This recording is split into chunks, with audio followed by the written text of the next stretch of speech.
यौम तरविया को क्या करना है हमें कोई मालूम नहीं था। रब से सवाल किया, या बारी ताला ये कैसे मालूम होगा?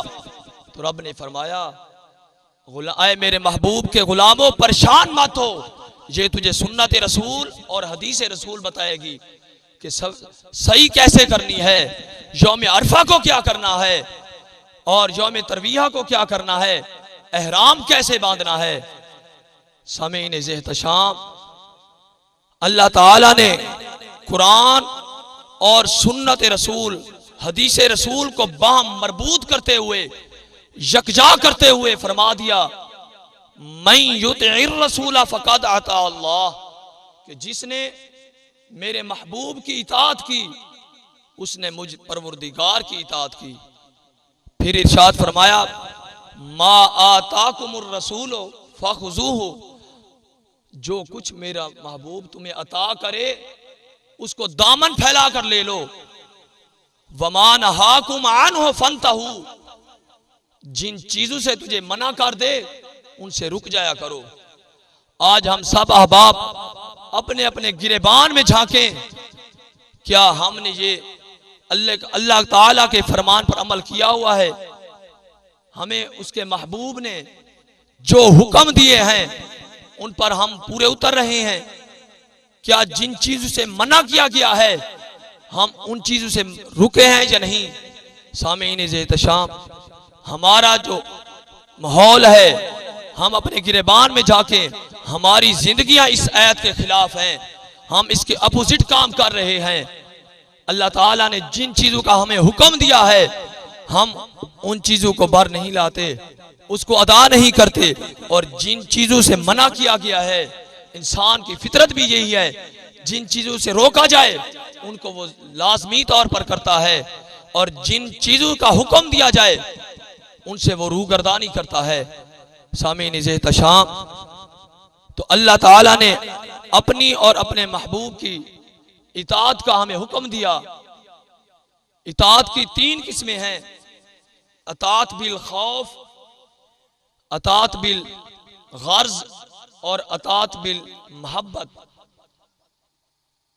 अल्लाह ताला हमें इसकी तीसरी किस्म अता फरमाए, मोहब्बत वाली अताअत हमें करने की तौफीक अता फरमाए।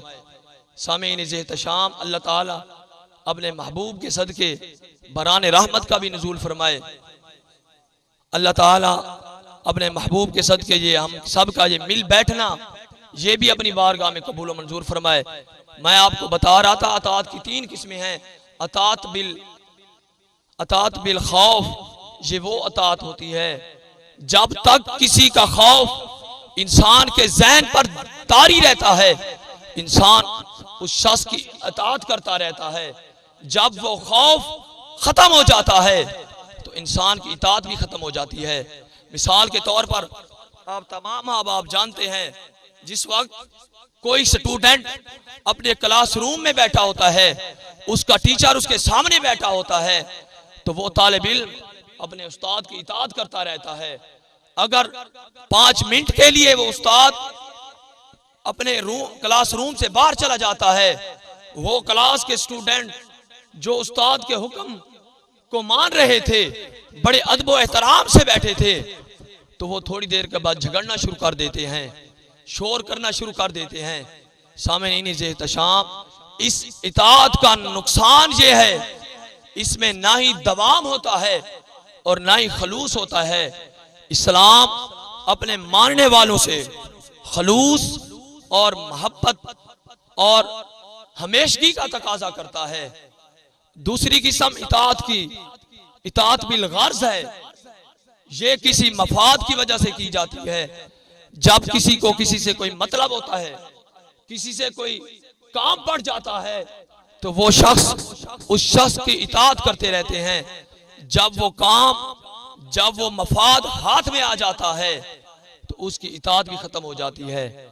और तीसरी किस्म जो है वो इताअत बिल मोहब्बत, जब किसी शख्स की मोहब्बत खाना दिल में घर कर जाती है, तो फिर महबूब सामने हो या ना हो, दिल हर वक्त अपने महबूब की बलाएं लेता रहता है अपने महबूब को याद करता रहता है, अपने महबूब के लिए याद में तड़पता रहता है, आंसू को कासिद बनाकर, आंखों को कासिद बनाकर आंसू के गजरे पेश करता रहता है। लेकिन ये इताअत जब महबूब जान मांगे तो मुहिब जान पेश करने के लिए भी तैयार हो जाता है। सामीन इज़्तिशाम, इस इताअत में दवाम भी होता है, खलूस भी होता है और हमेशगी भी होती है। आप देख लें, जब किसी को अपने पीर से मोहब्बत हो जाती है, अपने मुर्शिद कामिल से मोहब्बत हो जाती है, तो फिर वो हर वक्त अपने महबूब की याद में तड़पता रहता है। उसको और किसी की याद नहीं आती। हर वक्त अपने शेख कामिल का तसव्वुर जमा कर, अपने शेख कामिल की सूरत का तसव्वुर जमा कर हर वक्त अपने महबूब को याद करता रहता है। जब दिल उदास होता है, अपने महबूब को याद करता रहता है। तो सामीन इज़्तिशाम, इस इताअत में खुलूस भी होता है और हमेशगी भी होती है। आप हुजूर अलैहिस्सलातु वस्सलाम के सहाबा कराम की जिंदगियों का मुतालिया करें तो आप अहबाब को पता चलेगा कि उन्होंने अपने महबूब से किस कदर वफा की, किस कदर अपने महबूब कामिल सल्लल्लाहु अलैहि वसल्लम से मोहब्बत का अपना दामन जोड़ा। आप गौर करें, सैयदना सिद्दीक़ अकबर रज़ियल्लाहु ताला अन्हु, आप हम हुजूर अलैहिस्सलातु वस्सलाम खुलफाए राशिदीन में से सबसे अव्वल मकाम सैयदना सिद्दीक़ अकबर का है। ग़ज़वा तबूक का मौका है, मेरे और आपके प्यारे महबूब सल्लल्लाहु अलैहि वसल्लम ने अपने सहाबा को जमा किया। जमा करने के बाद ऐलान फरमाया, आए मेरे सहाबा, अल्लाह के दीन की बुलंदी के लिए, अल्लाह के दीन की सरफराजी के लिए कुर्बानी चाहिए। कौन कौन कुर्बानी पेश करेगा? तो सब सहाबा किराम ने, सब गुलामों ने अपने अपने बिसात के मुताबिक हुजूर के फरमान को बजावर लाया। लेकिन सैयदना सिद्दीक़ अकबर और सैयदना उमर फारूक रज़ियल्लाहु ताला अन्हु की इताअत का कोई और ही अंदाजा था। आप गौर करेंगे, सैयदना उमर फारूक रज़ियल्लाहु ताला अन्हु, आप फरमाते हैं कि हर रोज जो मौका आता है उस वक्त सैयदना सिद्दीक़ अकबर मुझसे बढ़ जाते हैं, लेकिन आज मैं सिद्दीक़ अकबर को बढ़ने नहीं दूंगा। क्या करते हैं? अपने घर में जाते हैं, अपने घर में जाकर आधा माल अपने अहलो अयाल के लिए छोड़ देते हैं, आधा माल उठाकर हुजूर की बारगाह में जमा करा देते हैं। सैयदना सिद्दीक़ अकबर रज़ियल्लाहु ताला अन्हु, आप अपने घर में तशरीफ ले जाते हैं, तमाम का तमाम माल इकट्ठा करते हैं, गठड़ी में उठाते हैं। फिर दिल में ख्याल आता है महबूब ने कुर्बानी मांगी है, फिर गुलाम इसमें कमी दिखाए, इसमें अपने लिए कुछ माल बचाए, ये नहीं हो सकता। आशिक सादिक जो होता है अपने महबूब की हुक्म की तमील इस तरह करता है, फिर जान तो दे देता है, लेकिन महबूब के लिए हुक्म बिल्कुल कभी भी उसकी नाफरमानी नहीं करता।